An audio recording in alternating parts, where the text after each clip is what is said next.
민주주의 회복력을 전 세계에 드높이 보여준 국민 여러분께 거듭 감사드립니다. 이승만 이후 처음으로 국회는 국민께 드리는 감사문을 채택했습니다. 민주주의를 위한 우리 국민의 열정과 헌신은 세계 민주주의 역사의 모범으로 길이 남을 것이라 확신합니다. 재보궐선거의 원인을 제공한 국민의힘은 대선 후보를 낼 자격이 없습니다. 윤석열 파면에 따른 대통령 보궐선거에 무려 4,949억 4,200만 원의 비용이 소요된다는 국회 예산정책처의 추계가 있습니다. 국민의힘이 염치가 있다면 이번 대통령 선거에 후보를 내지 말아야 합니다. 이번 보궐선거는 국민의힘에게 전적인 책임이 있습니다. 국민의힘은 1호 당원 윤석열의 비상계엄 선포 이후 파면에 이르기까지 내내 윤석열을 비호하고 내란에 동조했습니다. 심지어 윤석열을 출당 등 징계조차 하지 않았습니다. 누가 봐도 명백한 내란 동조 정당이자 보궐선거에 가장 큰 책임이 있는 정당 아닙니까? 지난 21대 국회에서 재보궐선거 원인 제공에 대한 책임 및 제재 강화에 관한 법안이 모두 8건 발의됐는데 그중 7건이 국민의힘이 낸 것입니다. 자기 정당과 1호 당원의 잘못 때문에 치러지는 선거에 후보를 내지 않는 것이 국민에 대한 최소한의 도리입니다. 지난 대선 당시 윤석열의 선거법 위반 사건도 수사하고 기소해야 합니다.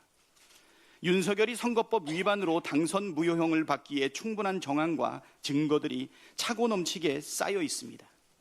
명태균의 불법 여론조작 부정 선거 의혹, 공천 개입 등은 물론이고 강남의 불법 선거 사무실을 설치 운영했다는 의혹도 있습니다. 김건희가 구약성경을 모두 외운다고 했던 윤석열의 허위사실 공표 혐의도 야당에 들이댄 것과 똑같은 잣대로 기소해야 되지 않겠습니까? 만일 당선 무효형이 확정된다면 국민의힘이 대선 기간 지원받았던 397억 원의 보조금도 토해내야 합니다. 그것이 국민이 생각하는 공정이고 순리입니다. 한덕수 총리는 헌법 수호와 내란 진압, 공정한 대선 관리라는 엄중한 책임을 다해야 합니다.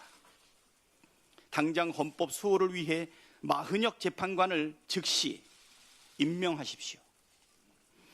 혹여라도 대통령 목 헌법재판관을 슬쩍 임명하려는 욕심은 버리십시오. 대통령 선거일을 바로 공고하고 정치 중립을 선언해야 합니다. 민생 추경 편성안을 즉시 편성해 국회와 협의에 나서야 합니다.